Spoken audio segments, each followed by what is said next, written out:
ایک way forward کی ایک امید نظر آ رہی تھی ڈائیلاگ کو آگے بڑھانے کے لیے. وہ امید کیا اب ختم ہو گئی اور کس طرح سے اب معاملات آگے جائیں گے اور یہ ڈیڈ لاک کی صورتحال پاکستان کے لیے کتنا نقصان دہ ثابت ہوگی, اس پر گفتگو ہوگی. رؤف حسن صاحب, ترجمان Pakistan Tehreek Insaf, also the central information secretary of the party, has joined us in the studio. Assalamu alaikum Rauf صاحب. وعلیکم السلام. Welcome to the show. بہت Thank شکریہ you, Rauf very صاحب. kind. Rauf صاحب, let's begin with یہ جو ڈیولپمنٹ ہوئی ہے 2 روز کے اندر, اور آپ کے 8 ستمبر کے جو جلسہ تھا, اس کے بعد جو فائری سپیچز تھیں, انتہائی ہارش سپیچز اگر اس کو کہا جائے تو غلط نہ ہوگا, جس کے بعد ایک ٹریگر آپ نے پرووائڈ کر دیا, اور پھر جو 2 روز تک ہم نے جو گرفتاریاں دیکھی, جس قسم کے حالات دیکھے, جس پر اب فائنلی جس طرح میں نے مینشن کیا کہ ایک کمیٹی بھی تحقیقاتی تشکیل دی گئی ہے. Were you foreseeing all this? Foreseeing all what? کہ یہ ریپرکشنز, اس کے کانسیکوینسز یہ ہوں گے 8 ستمبر کی جلسے, کیونکہ لاسٹ ویک آپ میرے شو پہ تھے اور آپ نے جس قسم کا ایک آپ ایٹماسفیئر کا حوالہ دے رہے تھے, آپ نے کہا میں NOC بھی انہوں نے ہی دیے جن سے مذاکرات کرنا چاہ رہے تھے, اور آپ نے کہا انڈیویجولز بھی رابطے میں ہیں. سو ایک کنڈیوسو, ایک بریک تھرو کی ایک فیلنگ آ رہی تھی, جس کے بعد تو ابھی ایسا لگتا ہے کہ سب کچھ بالکل ختم ہو گیا. تھینک یو علینا. میں اس کو اس پوائنٹ سے ہی شروع کروں گا جہاں میں آپ کے پاس لاسٹ پروگرام میں آیا تھا. ٹھیک ہے جی, اس دن واقعی میں I was very enthusiastic, I was very optimistic کہ چلیے وہ اسٹیبلشمنٹ کے ساتھ بھی ایک کائنڈ آف کانٹیکٹ اسٹیبلش ہوا ہے, ان کے کہنے کے اوپر ہم نے اس کو آگے کیا ہے. تو yes, there was a level of enthusiasm at that moment in time. لیکن پھر معاملات بگڑنے شروع ہوئے. مجھے نہیں سمجھ آئی کہ انہوں نے اجازت دینے کے بعد, وینیو اپروو کرنے کے بعد سڑک مطلب پورے شہر کو بلاک کیوں کیا, موٹر ویز کو بلاک کیا, ایکسپریس ویز کو بلاک کیا, ہائی ویز کو بلاک کیا, جتنی بھی کنیکٹنگ سارے روٹس تھے ان کو بلاک کیا. کہیں تشدد بھی ہوا, لوگوں کو پکڑا بھی گیا, ہمارے لوگوں کو. مجھے نہیں سمجھ آئی, اگر کوئی بندہ یہاں بیٹھ کے مجھے ایکسپلین کر سکے کہ ایک طرف تو آپ اجازت دے رہے ہیں جلسے کی, پھر یہ کہہ رہے ہیں جی کہ ہم فیسیلیٹیٹ کریں گے جلسے کی, آرگنائزیشن سارا کچھ کریں گے, اینڈ دین آپ وہ سب کچھ کرتے ہیں جو کہ اس کہنے کے بالکل اپوزٹ ہے. تو معاملات وہاں سے بگڑنے شروع ہوئے. لازمی بات ہے. اس کے بعد جو تقریروں کا جو ذکر کر رہے ہیں نیکسٹ اس کے جی وہاں, اس سے پہلے کچھ وائلیشنز آپ نہیں سمجھتے کہ آپ کی پارٹی کی جانب سے بھی کوئی وائلیشنز ہوئی ہیں ان NOC میں جو درج تمام جو کنڈیشنز تھیں اس کو آپ نے ابائڈ کرنا تھا؟ دیکھیے, ان کنڈیشنز میں سے کسی کی وائلیشن نہیں ہوئی, سوائے اس کے کہ according to the government side وہ کہتے ہیں جی کہ 7 بجے آپ نے جلسہ ختم کرنا تھا اور آپ نے 7 بجے جلسہ ختم نہیں کیا. دیکھیے, مجھے صرف یہ حیرانگی ہے کہ جی 4 بجے سے 7 بجے جلسہ کرنے تک کے اوپر ہم نے ایگری کیوں کیا تھا. اگر ہم نے ایگری کیا تھا, مجھے پتہ نہیں ہے کیونکہ میں اس کمیٹی میں شامل نہیں تھا جس نے ایگری کیا. So I will have to recheck whether they had agreed to all that. لیکن ان کا کہنا ہے کہ جی 7 بجے جلسہ آپ نے ختم کرنا تھا, وہ 7 بجے جلسہ ختم نہیں ہوا. اب یہ کوئی جرم نہیں ہے. پولیٹیکل جو گیدرنگ ہوتی ہے اس میں یہ کبھی نہیں آج تک پہلی دفعہ ہم نے سنا ہے جی کہ آپ اتنے لمیٹڈ ٹائم کے لیے آپ جلسہ کر سکتے ہیں, اور اس کے بعد وہ کو 41 قسم کی کنڈیشنز تھیں. اور یہ کوئی 3 سے 6 کی مووی تو ہے نہیں کہ مطلب کہ جی آپ اس کو لگائیں چلائیں اور چلے جائیں. اس کے بعد لوگ آ رہے تھے, پتہ نہیں کہاں سے لوگ آئے تھے.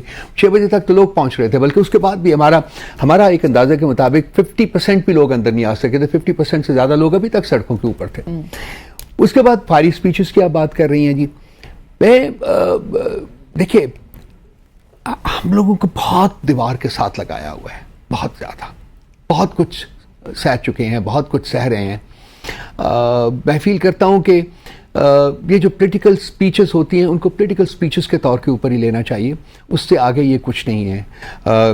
اگر آپ کہیں کہ کچھ اوائڈیبل چیزیں تھیں تو یہ ڈیپینڈ کرتا ہے انڈیویجول ڈسکشن کے اوپر کہ جی وہ کس طریقے سے اپنا بیان جو ہے وہ دینا چاہتے ہیں. اور سب اگر وہ سپیچز نہ بھی ہوتی تب بھی آپ کو لگتا تھا کہ یہ اس قسم کے حالات کی طرف آپ کی پارٹی نے جانا ہی جانا تھا, اریسٹ عمل میں آتے اور کچھ اس طرح کے سیناریو ہوتا آپ کی پارٹی کے ساتھ؟ دیکھیے, ہمیں یقین تھا کہ یہ لوگ, ہمیں پہلے کچھ دیر کے لیے جس دن میں آپ کے پروگرام میں آیا تھا ہم فیل کر رہے تھے کہ شاید معاملات, لیکن ہمیں اس کے بعد پتہ چلنا شروع ہو گیا تھا کہ کیا ہو رہا ہے یہ. اور آپ نے دیکھا, آپ نے کہا تھا کہ انڈیویجولز بھی رابطے میں اسٹیبلشمنٹ کے ساتھ, آپ کی پارٹی کے دیگر افراد جو ہیں وہ اس کو ڈینائی کر رہے تھے آؤٹ رائٹ. لیکن اس کے بعد جب شہر بند ہونا شروع ہوا تھا تو وی ریئلائزڈ کہ کچھ ہوگا, اور وہی ہوا, سارا کچھ ہوا. اس کے بعد انہوں نے بندے پکڑے ہمارے, سارا کچھ جس طریقے سے پکڑے گئے, پارلیمنٹ کے اندر سے پکڑے گئے ہمارے. میں نے خود لوگوں سے بات کی, انہوں نے کہا جی کہ رات کو تقریباً 4 بجے کے قریب ایک شخص کو مسجد کے اندر سے پکڑا گیا, مولوی نسیم صاحب کو, پھر ایک حجرے میں تھے ان کو وہاں سے نکالا گیا, باقی لوگوں کو کمرے سے نکالا گیا, سارا کچھ ہوا. تو یہ میں فیل کرتا ہوں کہ انتہائی غیر ضروری یہ اقدامات تھے. اگر آپ نے ان کو پکڑنا بھی تھا تو اگر رات کی صبح ہو جاتی تو کیا پرابلم تھا, کوئی انا کے مسائل تو نہیں تھے یہاں. صبح آپ ان کو پکڑ لیتے, جیسا کہ ایک طریقہ ہے, آپ اسپیکر کے پاس جاتے, ان کی اجازت سے آپ ان کو اریسٹ کر لیتے, لے جاتے. لیکن یہ کہ جی انا کا مسئلہ بنانا کہ جی آپ کو رات کو ہی ہم نے پکڑنا ہے, جس وقت ایکچولی جب اریسٹ ہوئے ہیں تو وہ تقریباً صبح 4 بجے کا ٹائم تھا, سحری کا ٹائم تھا, وہ اس وقت اریسٹ ہوئے. اور اب یہ حکومتی سائٹ کہہ رہی ہے کہ پارلیمنٹ کے اندر سے اریسٹ نہیں ہوئے کوئی بھی.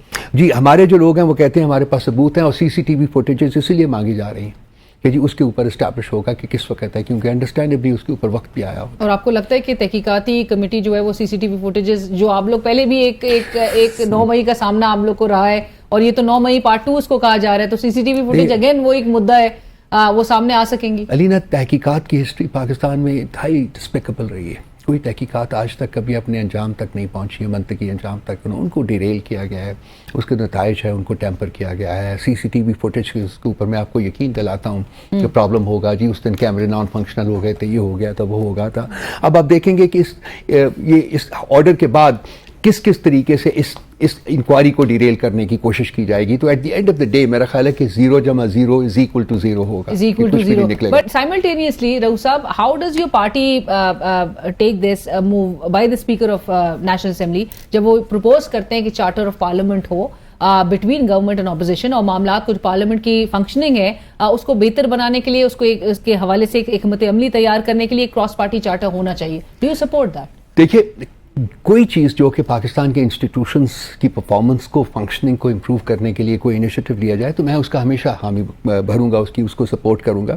لیکن اب یہ ہماری پارلیمنٹری کمیٹی کے اوپر ہے, کیونکہ جو زمینی حقائق کا علم ان کو زیادہ ہے, مجھے نہیں ہے. میں تو ان سے پوچھتا ہوں کیا ہو رہا ہے, یہ ہو رہا ہے. میرا خیال انہی نے ہی فیصلہ کرنا ہے کہ یہ اب یہ ڈپینڈ کرتا ہے کہ یہ چارٹر آف پارلیمنٹ میں کیا ہے. اگر پارلیمنٹ کی فنکشننگ کو امپروو کرنے کے لیے ہے اور یہ ایک جینوئن ایفرٹ ہے, تو میرا خیال ہے کہ ہماری جو ٹیم ہے پارلیمنٹری کمیٹی ہے وہ اس کو ڈیفینیٹلی ڈیلیبریٹ کرے گی. کنسرنڈ کہ اگر ایاز صادق صاحب جو کہ بڑے آواز تک یہ سوال اٹھا کہ وہ کدھر تھے جب یہ گرفتاریاں عمل میں آ رہی تھیں, سو اسد کیسر صاحب کی بھی ابھی بھی ٹون جو ان کی نظر آ رہی ہے اس میں تو ایاز صادق صاحب سے بڑی ان کو ریزرویشنز ہیں, بڑے تحفظات ہیں کہ وہ کدھر تھے, اور ان کے انیکشن کی وجہ سے یہ کچھ واقعات جو ہے وہ رونما ہوئے. یہ حقیقت ہے, اور ایاز صادق صاحب کا ایک بیان آیا ہے, سامنے بھی آیا ہے, اگر آپ اس کو چلوا بھی دیں, اگر آپ کے پاس ریڈی موجود ہے, جس میں کہ انہوں نے جب کہ وہ اسپیکر نہیں تھے تو اس میں انہوں نے اسپیکر کی رسپانسبلٹیز کو گنا ہوا ہے, اور اس میں سے ایک رسپانسبلٹی یہ ہے کہ یہ اس نے انشور کرنا ہے کہ پارلیمنٹ کے رائٹس انفرنج نہ ہو.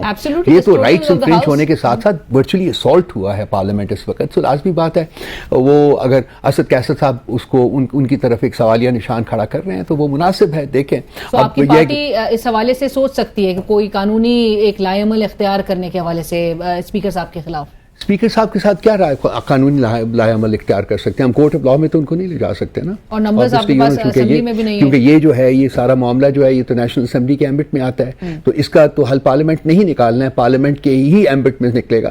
اور اگر یہ کمیٹی بنی ہے تو پھر اب اسپیکر صاحب کو انشور کرنا چاہیے کہ یہ جو کمیٹی ہے یہ انڈیپینڈنٹلی اور ٹرانسپیرنٹلی کام کرے, اور وہ تمام شواہد جو ہیں جو موجود ہیں اس وقت تک, آئی ڈونٹ نو کہ وہ رہے ہیں کہ نہیں رہے ہوئے, کیونکہ باقی بھی ایز یو ریفرڈ کے اور بھی جو انسیڈنٹس ہوئے تھے اس میں بھی سی سی ٹی وی فوٹیجز جو ہے وہ سی سی ٹی وی فوٹیج جو ہے وہ پیوٹل رول پلے کرتا ہے, جو ہوا ہے, جو بھی کام ہوا ہے اس کو ایسرٹین کرنے میں. تو اگر وہ نہیں موجود ہوتی تو پھر it will be very difficult, کیونکہ اس کے بعد تو صرف ہیومن وٹنسنگ کے اوپر آ جائے گا نا کہ جی آپ نے کیا دیکھا, آپ نے کیا دیکھا. تو جو گورنمنٹ جو بینچز ہیں وہ ہمیں سسپیکٹ کریں گے, ہم جو ہیں ان کو سسپیکٹ کریں گے, اور معاملہ اس انکوائری کا وہ ٹھوس ہو جائے گا, ختم ہو جائے گا. اس چارٹر پہ بھی ایک سوال مزید کہ آپ کی پارٹی سپورٹ کرے گی؟ آپ تو پازیٹیو ساؤنڈ کر رہے ہیں اور آپ اس چیز کو وہ کر رہے ہیں انڈورس کہ اگر پارلیمنٹری کنڈکٹ اور کولیبوریشن کے لیے, اس کو مضبوط بنانے کے لیے اگر اس قسم کے چارٹر کی طرف جایا جائے سو وہ بہتر ہوگا. آپ کی پارٹی اس چیز کو سپورٹ کرے گی؟ میں نے عرض کیا نا کہ وہ پارلیمنٹری پارٹی جو ہے ہماری وہ اس کو ٹیک اپ کرے گی, ان کے پاس یہ ساری ڈیٹیلز ہوں گی. اس کی ڈیٹیلز ابھی آنی ہے نا. Charter of parliament is a very nice sounding thing, ٹھیک ہے, کہ پارلیمنٹ کی فنکشننگ کو امپروو کرنے کے لیے, so on the face of it it's a good move. لیکن ہماری پارٹی جو ہے ان کے جو ایکسپیرینس ہے اس کی بیسس کے اوپر وہ اس کو دیکھے گی کہ کیا کرنا ہے. آئی ایم شیور ایک پازیٹیوٹی کے ساتھ اپروچ کیا جائے گا اس کو, لیکن یہ فیصلہ انہی نہیں کرنا ہے. رؤوف صاحب یہاں پر ایک ہمیں چھوٹی سی بریک شامل کرنی ہے, لیکن بریک کے بعد ہم آپ سے ضرور جاننا چاہیں گے کہ جو خیبر پختونخوا کا وزیر اعلیٰ ہے وہ ایک امپورٹنٹ میٹنگ کے بعد اسلام آباد میں, اس وقت کے بعد سے اب تک خاموش کیوں ہیں, کدھر غائب ہیں, بڑے سوالات ریز ہو رہے ہیں. سو ناظرین ایک بریک, اور بریک کے بعد حاضر ہوتے ہیں.